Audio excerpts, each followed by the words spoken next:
personal views and opinions expressed by our podcast guests are their own and are not legal advice or official statements by their organizations. Hello, my name is Debbie Reynolds. They call me the Data Diva. This is the Data Diva Talks Privacy podcast, where we discuss data privacy issues with industry leaders around the world with information that businesses need to know now. I have a special guest on the show, Johnny Lee. He is, get your title right, the Principal and National Practice Leader of Forensic Technology at Grant Thornton LLP. Welcome. Thank you, Debbie. Great to be with you.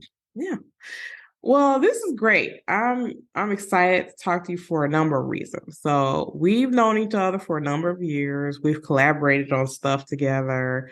We recently ran into each other at a networking event by happenstance in Atlanta, which was so funny because they're like, "Hey, what are you doing down here?" You're like, "Oh, I live down here." And I was like, "Oh my God, I had no idea." Because, we see each other on like webinars, we run into each other, and people just don't know where other people are. So that's true. It's very nice to have you here.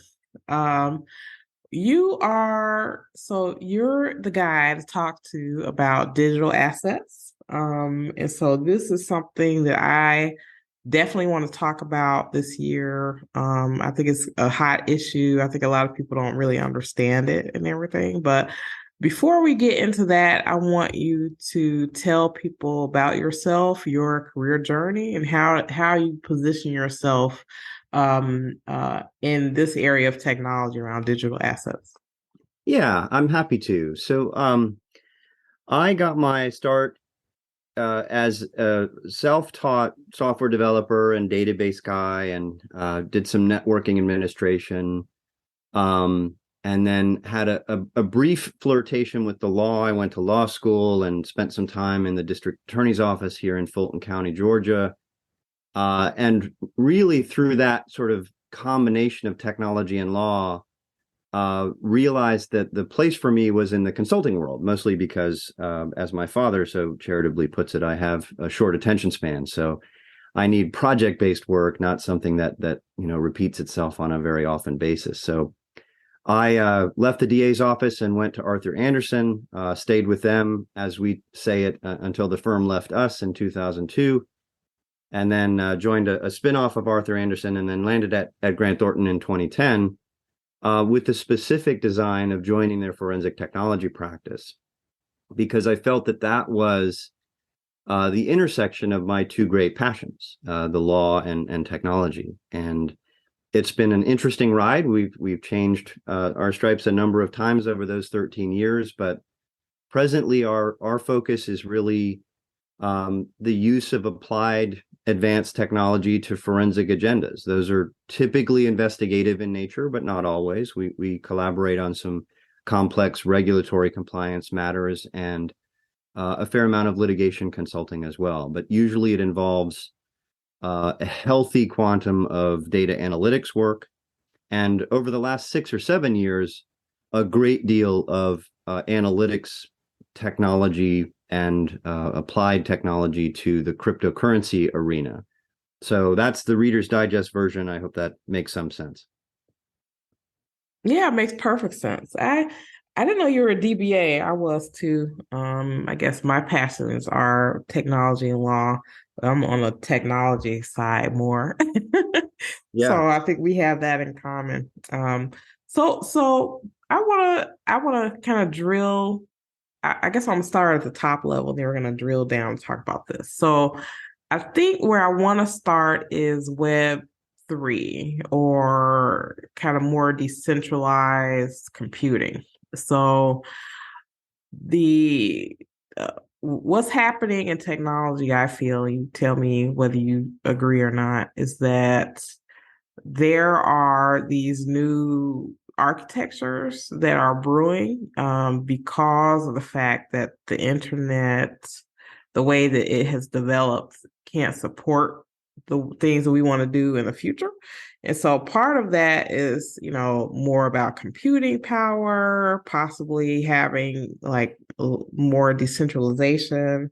I feel like when people talk about Web3, that's when they start talking about like maybe crypto, even though crypto is already here. I think part of that play in the future will be around more privacy and security, and then also control for the individual. So tell me just your version of how like Web3 and decentralized finance and cryptocurrency, how that all plays together.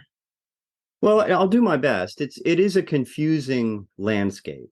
But the way I try and simplify it for myself, which is hopefully helpful, because it helps keep me straight on the distinctions between some of the categories you were mentioning, right? Some of these are architectural phenomena, some of these are technological phenomena, some of these are sort of intersections of those two things. So, in my simple way of framing it, I view Web 1 or 1.0 as static web pages, right? You had to know the address you were visiting.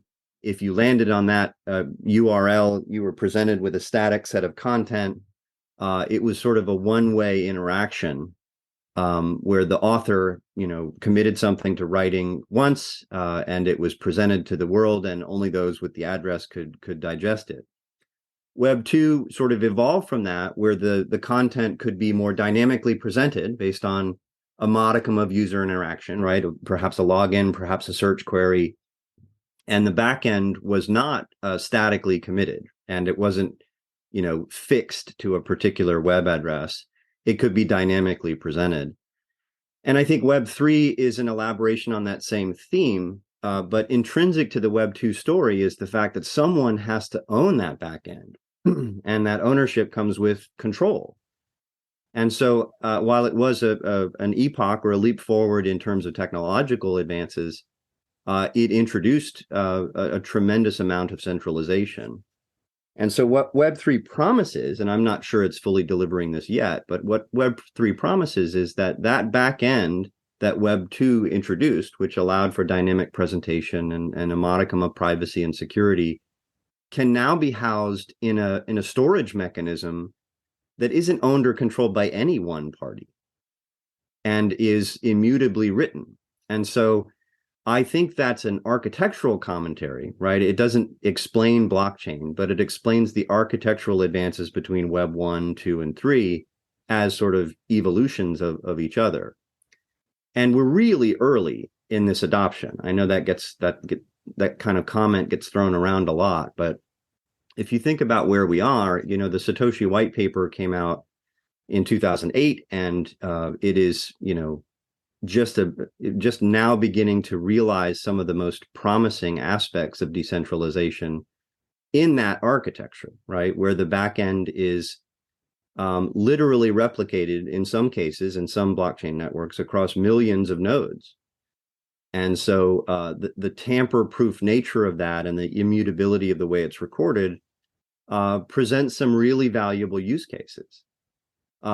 Many of the things we've been reading about the Web3 and crypto arena that are not so flattering or positive over the last 6 or 8 months have very little to do with the architecture or the technology, and have to do with things that are, much more intrinsic to human nature, like fraud and misbehavior and things like that. So I think there is a lot of promise. I'm not an evangelist necessarily. I don't think blockchain technologies are an answer to everything. I think in many cases, the use cases do not speak to blockchain technologies. In many cases, if you're simply introducing a distributed ledger, you may be just building a very slow database. So you have to look at the nature of blockchain. You have to understand that it solves for two really specific things. It solves for questions of trust, where the participating parties in the network don't necessarily trust each other. And it solves for a particular kind of resilience that decentralization sort of augurs as the answer to everything. So I'm a light skeptic in terms of blockchain. I think it's a remarkable advancement in technology, but I don't think it's the answer to everything. Yeah, I agree with that. I agree with that. I want to talk a little bit about digital assets. And so cryptocurrency is under that umbrella. So talk to me a little bit about digital assets, how they're different in this kind of, going from Web 2 to Web 3 worlds, just for the audience to understand. Yeah, it's a very broad category. Again, to simplify things in my mind, I distinguish blockchain as sort of an operating system, right? It's a technology that allows for lots of different kinds of applications. And I think cryptocurrency is a category of application, right? Digital assets is sort of a superset of that. It doesn't include it incorporates cryptocurrency, but I see them as slightly different animals, sort of an overlapping Venn diagram. So when you start talking about cryptocurrency coins or tokens, those are definitely digital assets. But you have to examine the underlying blockchain on which those assets are created and maintained, and you have to look at the nature of what it's designed to do. Right? Some of these blockchains are designed for slow, methodical, bulletproof recording mechanisms like Bitcoin, and others are much more designed for extensibility. Smart contracts come to mind, right? That can, in some contexts, be considered a digital asset, like Ethereum. And other blockchains still are designed for throughput, right? Look at Hedera, for example, as an example that's designed for a higher transaction per second rate than those other two blockchains. So I think the use case becomes important, and that is what's so confusing about this arena with some 20,000 different coins and tokens in circulation. Many of them just don't pass the smell test as having any real utility. Most of them, I would say. But some of them really do. But you have to hold the context pretty closely to appreciate that, and that's not something that the journalism in this space often gets right, or the people who are sort of curious and entering into the waters for the first time really appreciate. Yeah. I would love to talk about when I read stories about like crypto or blockchain in the press, a lot of times they're just completely wrong. Like they're just factually not correct, right? And maybe they're trying to tell sometimes a story that gets people interested, eyeballs on articles and stuff like that. But I think there's just a lot of misconception there. What are your thoughts? I think that's a pretty astute example, right? When you look at um, some of the latest of the stories coming out of the FTX collapse. And by the way, I should have said this at the outset, but let me say it here. These opinions are mine alone. They may or may not represent those of my firm. But I think to your question, there have been innumerable instances of so-called news stories that are not empirically based. Right? The journalism in this space has been borderline reckless in many instances, and in some cases, the conflicts of interest are more than just suspected. Right? We saw investments in a news outlet from the former CEO of the FTX platform. I don't have all the facts there, but it doesn't look good, right? It certainly doesn't speak to the kind of objectivity that we've come to attach to real journalism. It's not to say that everything that came out of that news outlet should be discounted, right? Because from all appearances, it doesn't look like the people doing the investigative reporting knew about these investments. So I don't mean to taint that outlet, and I won't name them here, but I think it's important to do your own research. And where we look at the industry where it is today, it's really akin, Debbie, I think, to where we were in the early days of the dot-com arena, where, candidly, stupid amounts of money were being thrown at business cases that didn't make any sense. And I think that's largely endemic to the way the industry is dealt with today. You've got investments in things that could be revolutionary or could be just the next flavor of the month with regard to fraud on the market. It's really hard to tell without doing your own research and getting grounded in the space. Yeah, yeah. And in my view, even though you add a kind of a technology layer to the story, it's still, garden variety fraud, right? You take money for one purpose and use it for something else. That's what fraud is, Yeah, I right? mean, this goes back to human behavior before we even had the word technology. This is old. This is part of you know, interacting in societies. So I think it's important from that perspective to appreciate where we are with regard to regulation, where we are with regard to professional skepticism, where we are with regard to skepticism regarding our own investments, whether you're a retail investor or an institutional investor. And that notion of do your own research and what diligence is good enough. It's always harder. It's always a steeper curve for newer arenas and newer technologies. So I don't see that as distinguishable here from any other advancement over the last 100 years. Yeah, I agree with that. So let's talk a little bit about, let's swivel here to like privacy and cybersecurity as it relates to digital assets. So you had talked about kind of architecture, and I think architecture is very important, especially in the future when we're thinking about ways to enable people to do kind of decentralized computing and stuff like that. But then also there can be a benefit there to privacy because it's not um like in the past, everything was in one big bucket. Like you talked about, like Web 2, Right. where everything, you had to go to the mothership to like get anything done. And so I think there's opportunity with more decentralized, finance or decentralized computing to bring in more elements of privacy by design, security by design. What are your thoughts? I think the technology holds a lot of promise, but I go back to my earlier statement that context matters, and you can't just throw blockchain at a solution and expect it to solve for privacy. Because in 9 out of 10 use cases, all you're doing is building a really tedious database, right? Because it's encrypted, because it's distributed, because it's immutable, it's not fast. So you have to hold that close when you're building the solution you're trying to solve for a privacy problem. Now, blockchain, or more particularly the cryptography that can be stored in blockchain, does hold a lot of promise for privacy. And there are some really innovative privacy-based solutions that are coming to market. And one of those technologies, which, this is flirting with 40-year-old discoveries at this point, but mathematician Dan Merkle established what was called a Merkle tree using what is effectively a one-way algorithm, right? So I take Debbie's first name, last name, date of birth, and social security number, and each one of those four elements, first name, last name, social, and date of birth, gets run through this algorithm, and that output creates a hash.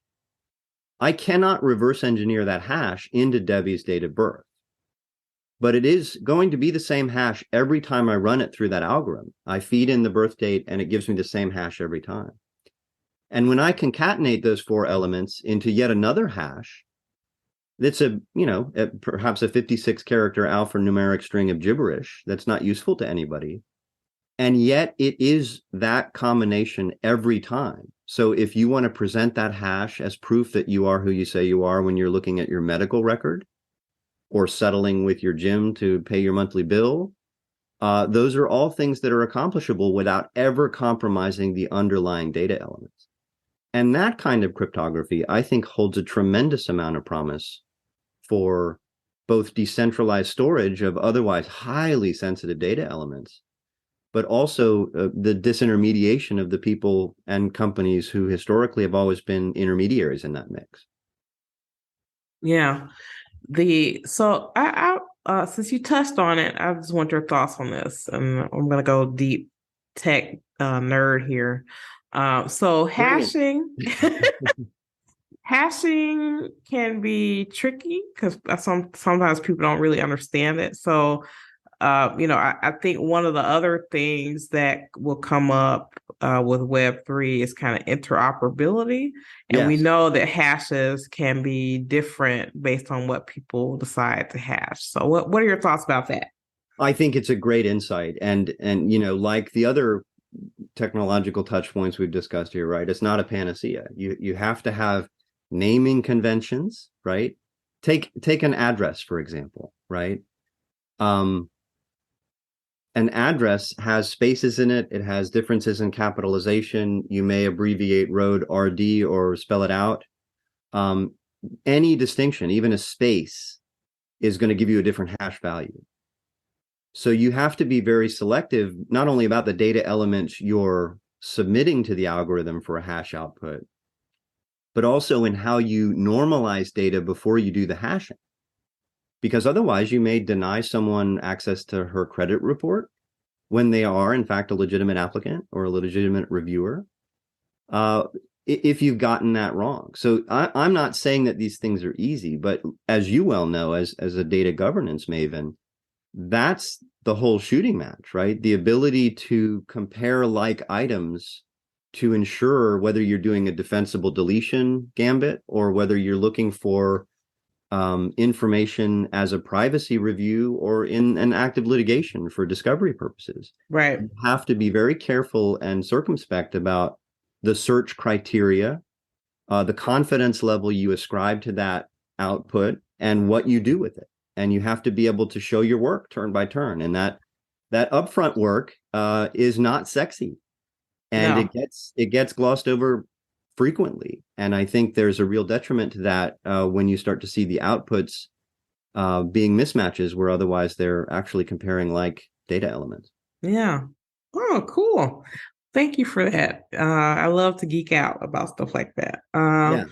Also, I think this let's bring in AI to this picture. So AI comes in as well, where we're seeing a lot of regulations and proposals around the world where they want to see more transparency Mm-hmm. in AI, and I think that's a good thing. But then also we have these architectures that are saying, well, let's be less central and more decentralized, which I think will bring more um, the data won't be as available as it once was. So I don't know. I feel like there's a dichotomy brewing here around having more visibility and transparency, even interoperability with different things, but then also being able to have systems that can work like independent of a mothership.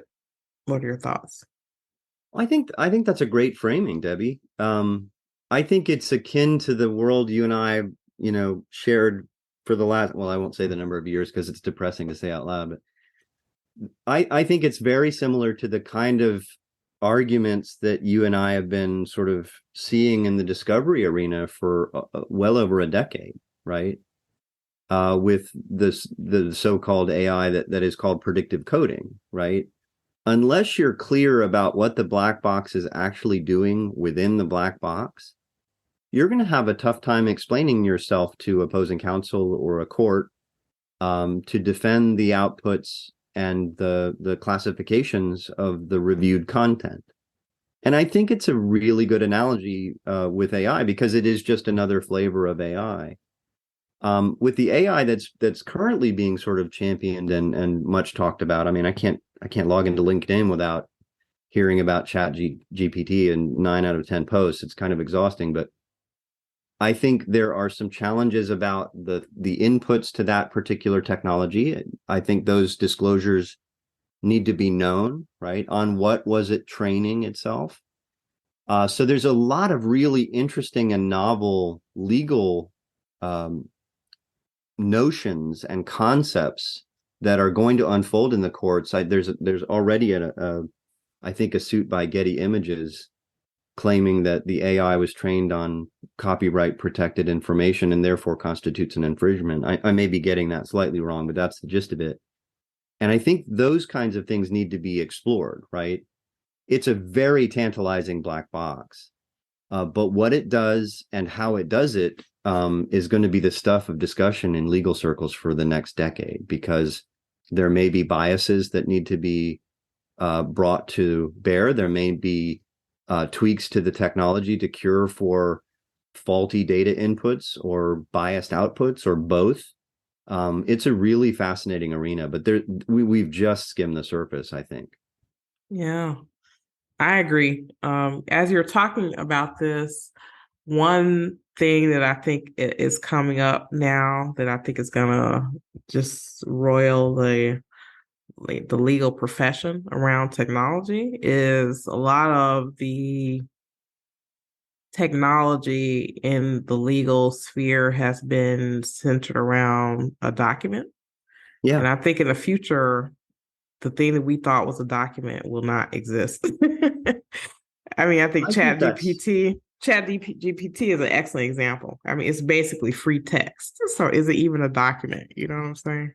I think it is, but I think some of the applied technology is remarkable, right? Because it doesn't, in many cases, the things it's deriving value and context from aren't in the document itself. They're metadata, or they're from pictures, or the AI itself is generating a new picture that you've instructed it to paint.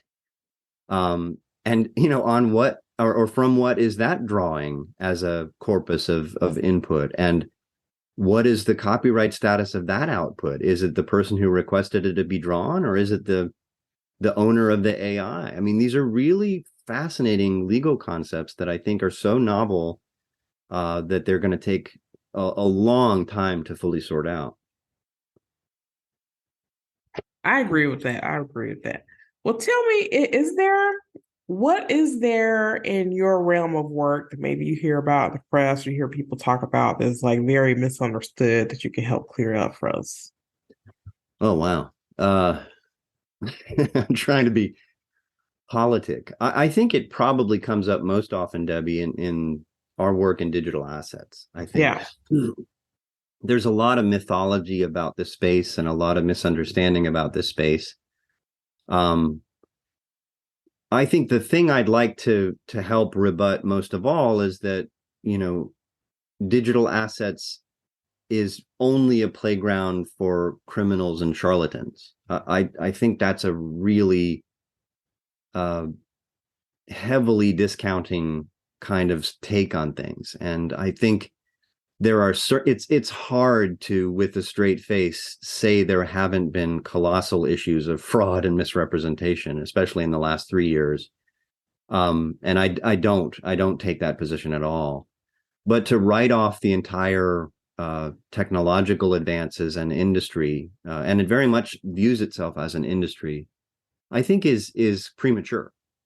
And I think the people who are very invested in this and seeking to actually make real contributions and actually do it in a compliance leaning fashion and try and stay on the right side of the regulatory arc, I think we're going to see some amazing things coming out of there. So that's kind of a high level gloss, but if I were able to sway any one person, I would aim for that. yeah, I agree with that as well. And it makes me, when I hear about people sort of equating just because something is cryptocurrency that it's like fraudulent or whatever, it's like that's not a true statement. And then also, I think the thing that people really need to realize is a lot of these technologies, regardless of what they want to do with it, these things are out and they're going to develop and they're going to continue to grow regardless. So it's like you're going to end up dealing with this one way or another. So I think we can't put our heads in the sand like an ostrich and say, I don't really want to do anything with this or whatever because it's happening regardless. Yeah, yeah. We didn't shut down hedge funds because of Madoff or close energy companies because of Enron. I think we need to take a breath and distinguish between fraudsters and people who misrepresent what they're doing and the actual underpinning that could be revolutionary here. Yeah. I agree. This is an exciting time for you to be in the space. So I'm glad that you're working there. Me Um, too. if it were the world according to you, Johnny, and we did everything you said, what would be your wish for either privacy, security, digital assets, blockchain, crypto? What are your thoughts about the future? Well, given that I'm on a privacy podcast, I would love it if more people took better and greater ownership of their own privacy. I think that would be the way to change a lot of the bad things we see in this world, right? Our trust in centralized organizations to keep our stuff protected and the kinds of things we give away by simply browsing the internet if we're not careful. it is kind of staggering. And I know my family is sick to death of hearing all of these things, but I would wish for that. I would wish that people appreciate what happens to their private information when they give it away, willingly or otherwise. That's a great answer. I don't know. Why do you think that is? I have two thoughts about that. Why do you Well, think I think people, the yeah. basic answer is that it's hard, right? And it's Mm-hmm. inconvenient.